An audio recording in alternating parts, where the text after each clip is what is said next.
30,000 টকা 25,000 টকা দৰমহা পায় কিন্তু সৰকাৰি চাকৰিটো শেষ নহব সৰকাৰি চাকৰি নোপোৱা মানুহখিনি কি সিকিউৰিটি গাৰ্ড হয়ে থাকি গল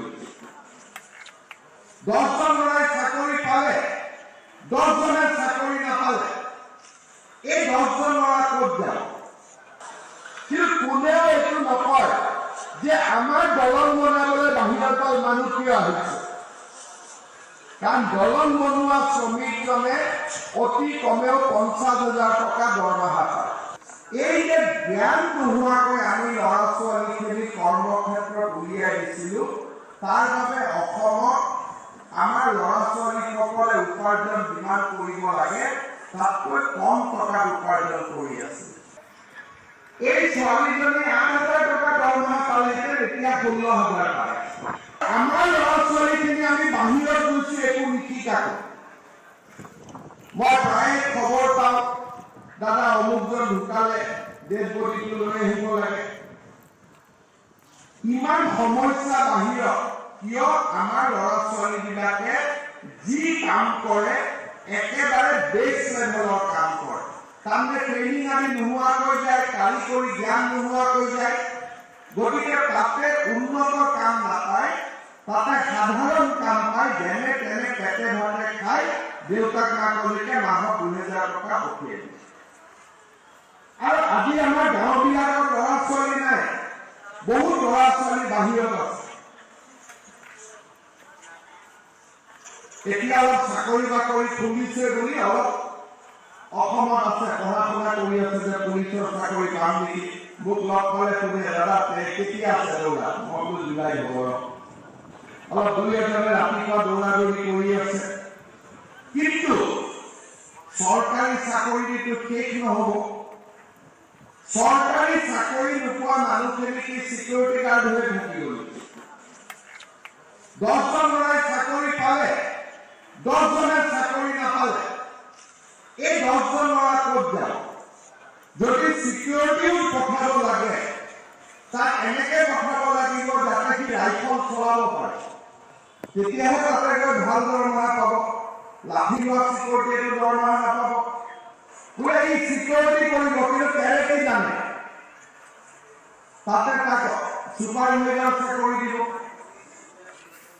এই যে জ্ঞান নোহোৱাকৈ আমি ল'ৰা ছোৱালীখিনি কৰ্মক্ষেত্ৰত উলিয়াই দিছিলোঁ তাৰ বাবে অসমত আমাৰ ল'ৰা ছোৱালীসকলে উপাৰ্জন যিমান কৰিব লাগে তাতকৈ কম টকা উপাৰ্জন কৰি আছে যেতিয়াৰ পৰা আমাৰ চৰকাৰে দায়িত্ব ল'লে আমি কিছুমান নতুন কাম কৰি আছো টাটাৰ লগত লগ লাগি আমি সোণাপুৰত এখন ইনষ্টিটিউট খুলিছো যে আমাৰ ল'ৰা ছোৱালী হোটেলত কাম কৰিব যায় কিন্তু শিকি বুলি কাম কৰিব গ'লে দৰমহা বেছি পায় কেইদিনমান আগতে মই ছত্তীশগড়ত গৈছিলো ইলেকশ্যন কেম্পেইনত ৰাতি ৰায়পুৰৰ এখন হোটেলত আছিলো 8 গৰাকী অসমৰ ল'ৰা ছোৱালী লগ পালো বোলে দাদা আমি যোৱা বছৰৰ পৰা ইয়াত কাম কৰি আছো মই ভাবিলো বাহিৰত শিকিছে মই বোলো তোমালোকৰ ট্ৰেইনিং কৰিছে বোলে দাদা আমি টাটা ট্ৰেইনিং ইনষ্টিটিউটত কৰি আহিছিলো সোণাপুৰত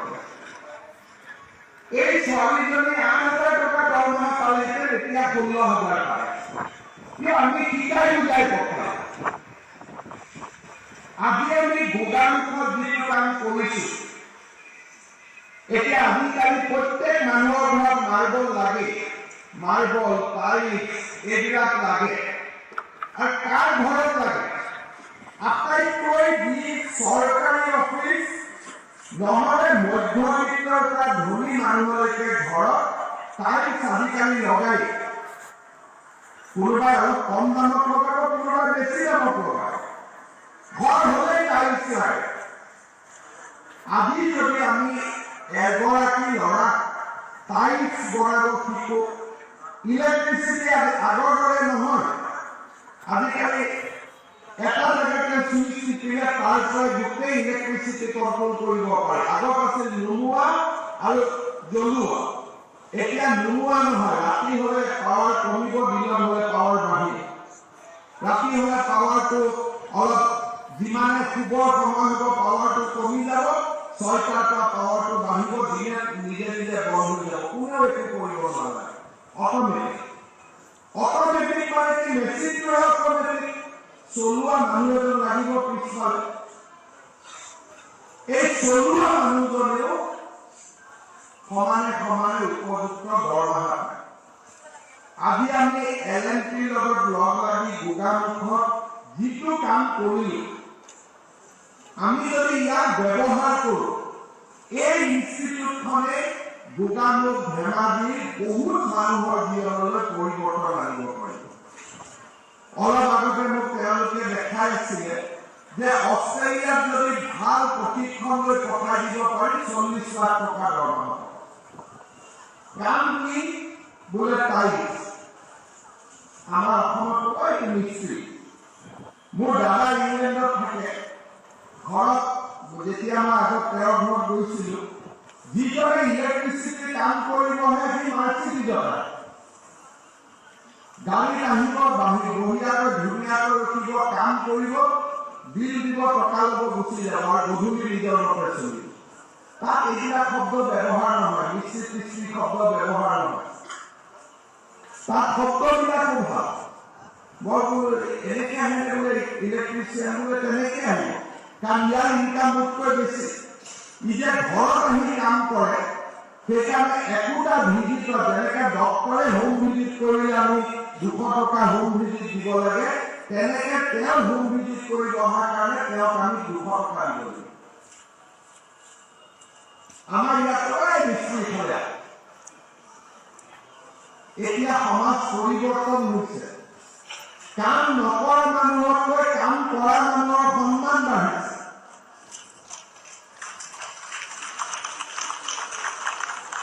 বোলে কি কৰে, বোলে আন্দোলন কৰে, তাৰ সন্মান নাই।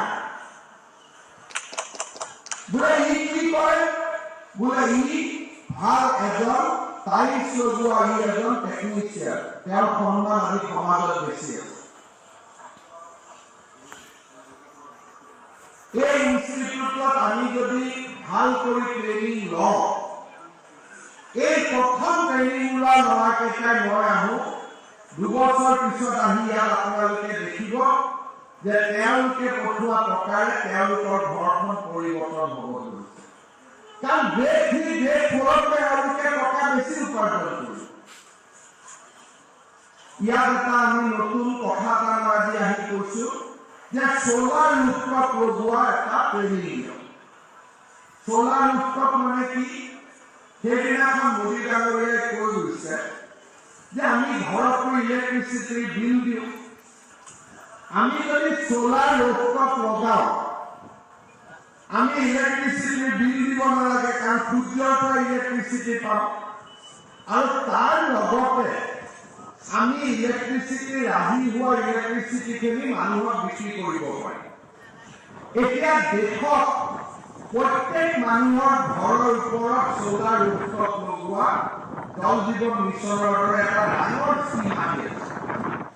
30-40জন ল'ৰাই যদি এটা পাৰ্টনাৰশ্বিপ ফাৰ্ম কৰি লয় যে এই 5খন গাঁৱৰ সোলাৰ ৰুফটপ মই লগাওঁ, তেওঁ কিমান টকা উপাৰ্জন কৰিব?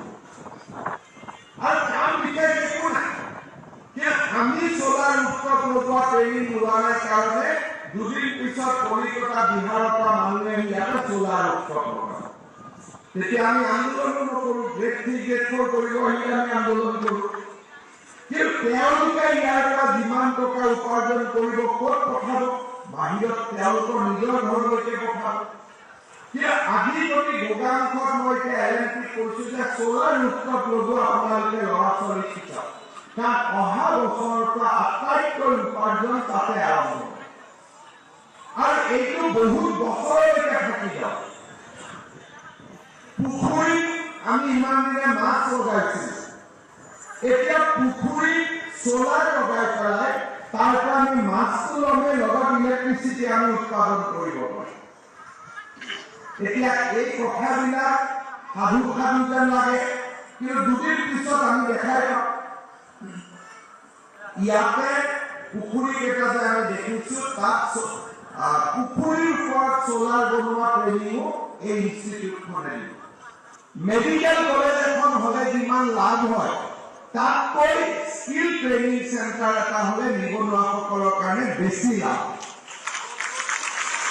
বাহিৰৰ পৰা শ্ৰমিকসকল আহিছে, থলুৱা শ্ৰমিক ইয়াত নাই, অসমৰ বাহিৰৰ পৰা শ্ৰমিক আহিছে। এতিয়া চতুৰ্থ শ্ৰেণীৰ চাকৰি কৰিব যদি বাহিৰৰ পৰা এজন ল'ৰা আহে, আমাৰ অসমত আন্দোলন হৈ যায় যে গ্ৰেড 4 কৰিবৰ কাৰণে বাহিৰৰ পৰা কিয় ল'ৰা আহিলে, গ্ৰেড 3 কৰিবৰ কাৰণে বাহিৰৰ পৰা কিয় ল'ৰা আহিলে। এক প্ৰকাৰ সৰু সুৰা বন্ধ পিকেটিং হৈ যায়। কিন্তু গ্ৰেড 3 জনে কিমান টকা দৰমহা পায়? 30,000 টকা, 25,000 টকা দৰমহা পায়। কিন্তু কোনেও এইটো নকয় যে আমাৰ দলং বনাবলৈ বাহিৰৰ পৰা মানুহ কিয় আহিছে। কাৰণ দলং বনোৱা শ্ৰমিকজনে অতি কমেও 50,000 টকা দৰমহা